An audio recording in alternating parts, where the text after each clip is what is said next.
Quiero hablarles esta tarde acerca de crisis en la iglesia contemporánea. Crisis en la iglesia contemporánea. ¿Okay? Mientras estamos hablando la palabra, vamos a ir a ver los pasajes que vamos a ver, algunos pasajes de la Biblia. Pero estamos hoy ante una crisis muy fuerte dentro de la iglesia. Y estamos hablando de la iglesia en general. No estamos hablando de una iglesia X en particular. No. Estamos hablando crisis en la iglesia en general. Hay una crisis muy fuerte que está afectando a la iglesia hoy en día. Lo querramos ver o no, pero está afectando la iglesia esta crisis. Es fuerte la crisis que hay. La palabra crisis significa tomar una decisión, separar o juzgar. Crisis designa el momento en que se produce un cambio muy marcado en una situación, en una enfermedad, en la naturaleza o en la vida de una persona o de una comunidad. Le voy a poner un ejemplo. Hay parejas que están ahorita en una crisis. Entonces, crisis es un tiempo de separar, de juzgar y de tomar una decisión. Si el matrimonio está pasando una crisis, es un momento de hacer cambios. Es un tiempo de hacer un cambio total o parcial ante una situación. No sé si me están entendiendo. Voy a ponerle otro ejemplo.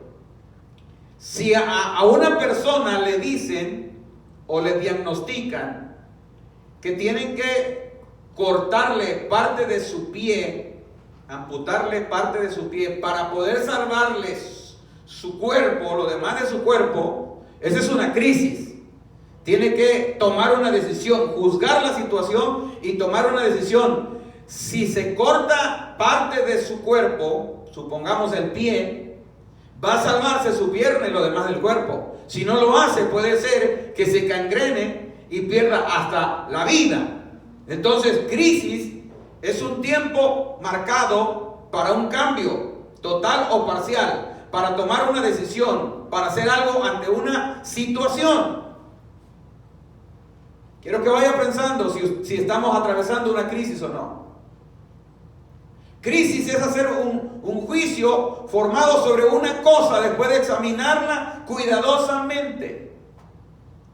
Pongo atención, examino cuidadosamente la situación.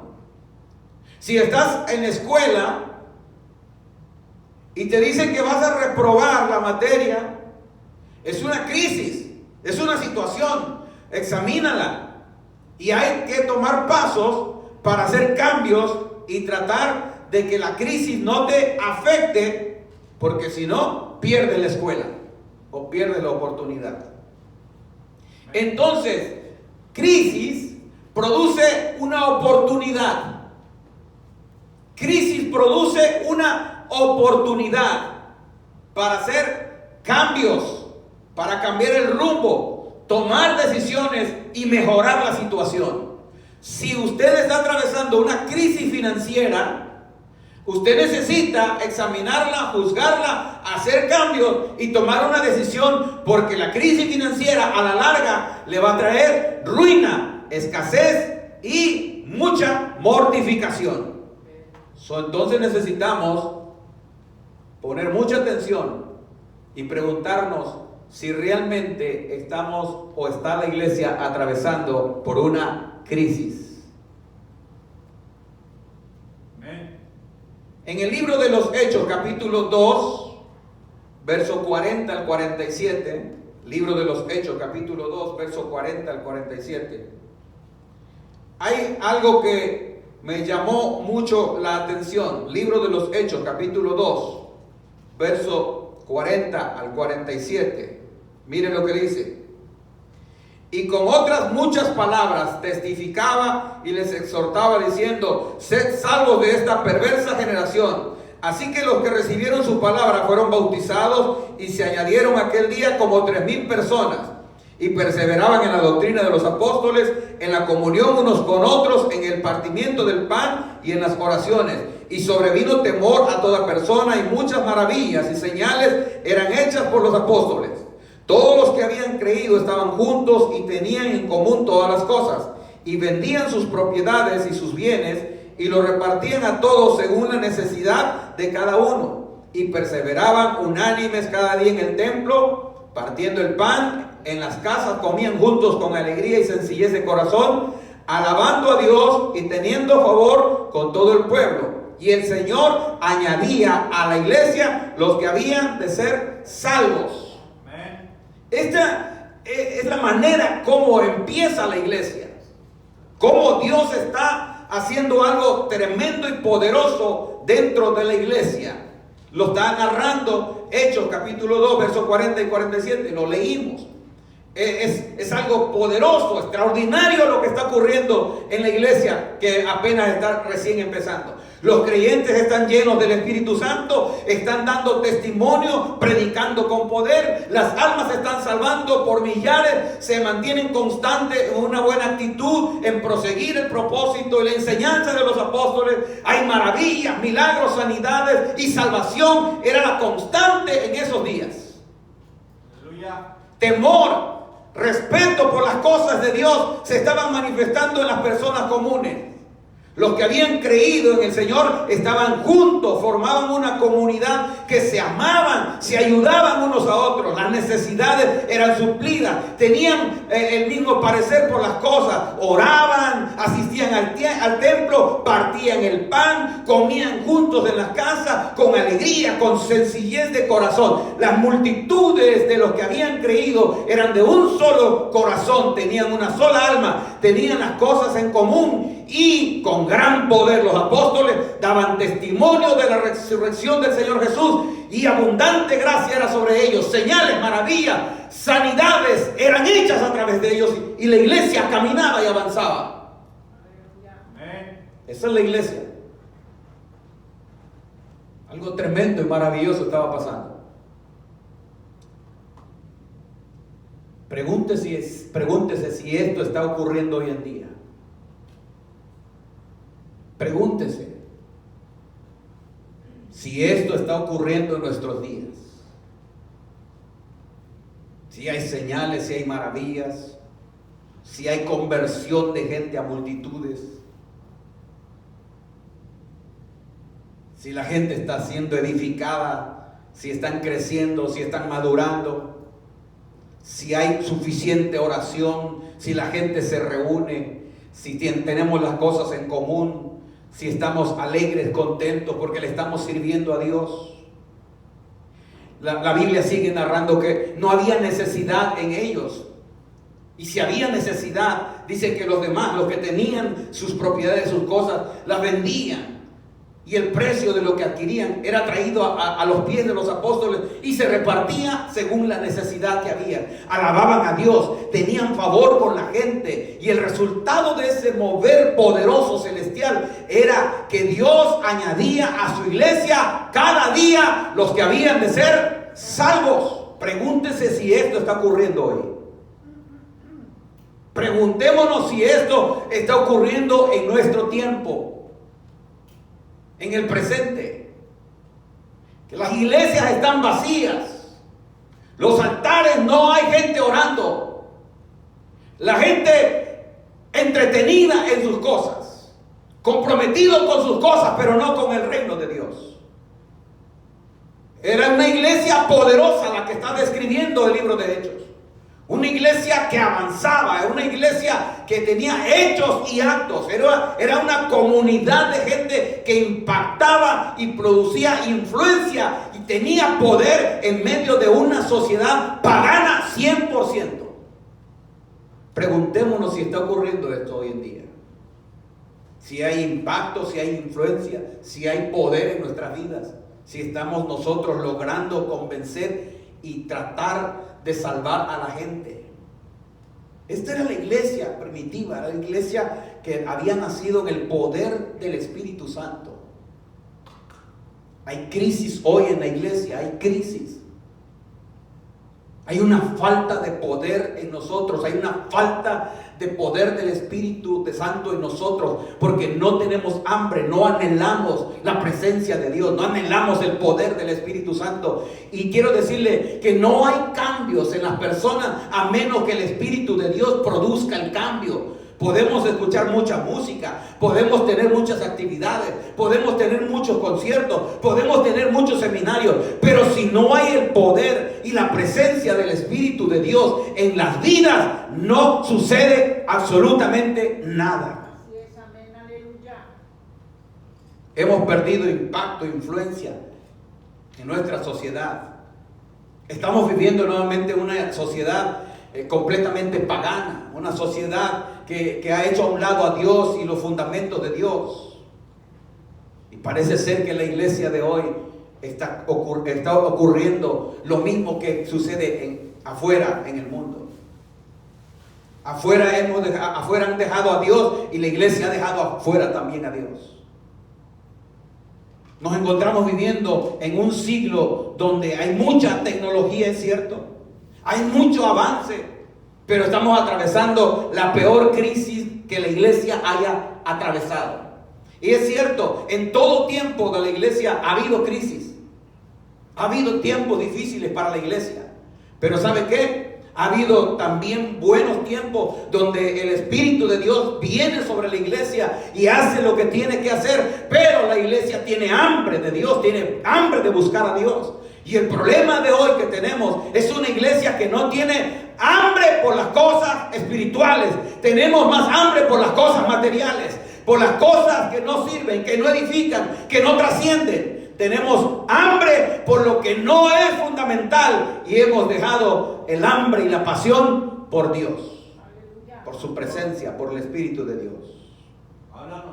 En el libro de Apocalipsis capítulo 3, versos 14 al 22, el Señor Jesucristo habla sobre esta iglesia llamada Laodicea. Él es el Señor Jesús mismo quien dice estas cosas acerca de la iglesia de Laodicea. Apocalipsis capítulo 3, versos 14 al 22 dice: y escribe al ángel de la iglesia en Laodicea, el amén, el testigo fiel y verdadero, el principio de la creación de Dios, dice esto: yo conozco tus obras, que ni eres frío ni caliente. Ojalá fueras frío o caliente. Así, puesto que no eres tibio, ni frío ni caliente, te vomitaré de mi boca. Ellos perdieron la pasión por Cristo. Se volvieron gente tibia. Y dice, porque dices, yo soy rico, me he enriquecido y de nada tengo necesidad, y no sabes que eres un miserable y digno de lástima. Dejaron de depender de la gracia del Espíritu de Dios. Y dice, y eres pobre, ciego y desnudo. Te aconsejo de que de mí compres oro refinado por fuego, para que te hagas rico, y vestiduras blancas para que te vistas, y no se manifieste la vergüenza de tu desnudez. Descuidaron su salvación. ¿Se da cuenta de esta iglesia? Perdieron la pasión por Cristo. Dejaron de depender de la gracia del Espíritu de Dios y descuidaron su salvación. Y él sigue diciendo, compras colirio para ungir tus ojos para que puedas ver. Perdieron la visión del reino de Cristo. Yo reprendo y disciplino a todos los que amo. Sé pues celoso y arrepiéntete. He aquí, yo estoy a la puerta y llamo. Si alguno oye mi voz y abre la puerta, entraré a él y cenaré con él y él conmigo. Al vencedor le concederé sentarse conmigo en mi trono, como yo también vencí y me senté con mi Padre en su trono. ¿Se da cuenta? Él dice que está en la puerta. Si está en la puerta y está tocando, significa que está afuera. Fue una iglesia que dejó afuera el poder, la presencia de Cristo. No nos vaya a pasar lo mismo a nosotros. No nos esté pasando a nosotros este tiempo, que pensamos que Cristo está con nosotros, está dentro de la iglesia, pero en realidad está fuera de la iglesia. Otra cosa, no quiero decirle fuera del edificio, quiero decir fuera de la vida de nosotros, porque al fin y al cabo nosotros somos la iglesia del Señor. Amén. Usted y yo somos la iglesia. Puede ser que Cristo ya no esté dentro del corazón, esté fuera de su vida y pensemos que está con nosotros dentro del corazón, dentro de nuestra vida, y está fuera de nosotros. Cristo hizo una acusación a esta iglesia, una acusación muy fuerte. Ellos se habían vuelto tibios, o sea, apáticos, indiferentes, perdieron el interés por las cosas espirituales, y esa es la crisis que estamos viviendo hoy en día. Hay una falta de interés por las cosas espirituales, amados. No nos interesan las cosas espirituales. Nos interesan las cosas materiales. Nos interesan las cosas que ofrece el mundo, pero no lo espiritual. Y estamos corriendo el peligro de ser como esta iglesia de la Odisea. Déjenme contarle un poquito. La iglesia de la Odisea se le dio esta advertencia. Cristo advirtió sobre esta iglesia, le habló a esta iglesia, le advirtió. Y la historia cuenta que esta iglesia desapareció. Que ese lugar llamado la Odisea desapareció. Esa iglesia dejó de existir porque descuidaron su vida espiritual. Se volvieron autosuficientes, dejaron de buscar la presencia de Cristo para su vida, y eso les trajo pobreza y fracaso espiritual. Y no tener vida espiritual es lo mismo que estar desnudo y ciego. Una iglesia que no tiene vida espiritual es lo mismo que estar desnudo y ciego. Así nos mira el Señor. Una iglesia que no tiene fuerza, poder espiritual, está desnudo, está ciego. No podemos enfrentar las cosas de las tinieblas, las obras de las tinieblas, porque no tenemos fuerza espiritual. Estamos desnudos, estamos ciegos. Yo le pregunto, si entrar en este momento aquí con nosotros una persona endemoniada, necesitada de liberación, cualquiera de nosotros se atrevería a expulsar el demonio, echar fuera el demonio, liberar a esa persona. Amén. ¿Podríamos hacerlo? O tal vez saldríamos corriendo, porque hemos perdido fuerza, poder espiritual. Dejamos las cosas espirituales para después. No tenemos vida espiritual, estamos ciegos, estamos desnudos. Lo más triste es que el dueño de la iglesia está afuera de su iglesia. Eso es lo más triste que nos puede pasar. Que el dueño de la iglesia, de nuestras vidas, está ahora afuera. Está tratando de entrar, dice que está tocando la puerta. Si quiere entrar, significa que un día estuvo adentro. Algo lo corrió, algo lo sacó. La apatía, la indiferencia, la tibieza. Algo sacó al Señor de nuestras vidas y ahora Él desea entrar. Él pide que nos arrepintamos. Él dice que volvamos al primer amor. Que nuestras vidas vuelvan a buscarlo, que nuestra vida se vuelva a interesar en Él. Necesitamos vida espiritual de Dios. Necesitamos que el Espíritu de Dios vuelva a nuestras vidas, esté con nosotros, para que podamos ser una iglesia que impacta, que produce influencia. Porque la iglesia hoy está atravesando esta terrible crisis. Está la iglesia desprovista del poder del Espíritu de Dios. Voy a terminar. Y le voy a dejar con estas 3 preguntas. ¿Cree usted que estamos enfrentando hoy una crisis? Contéstelo a usted, contéstelo en su casa.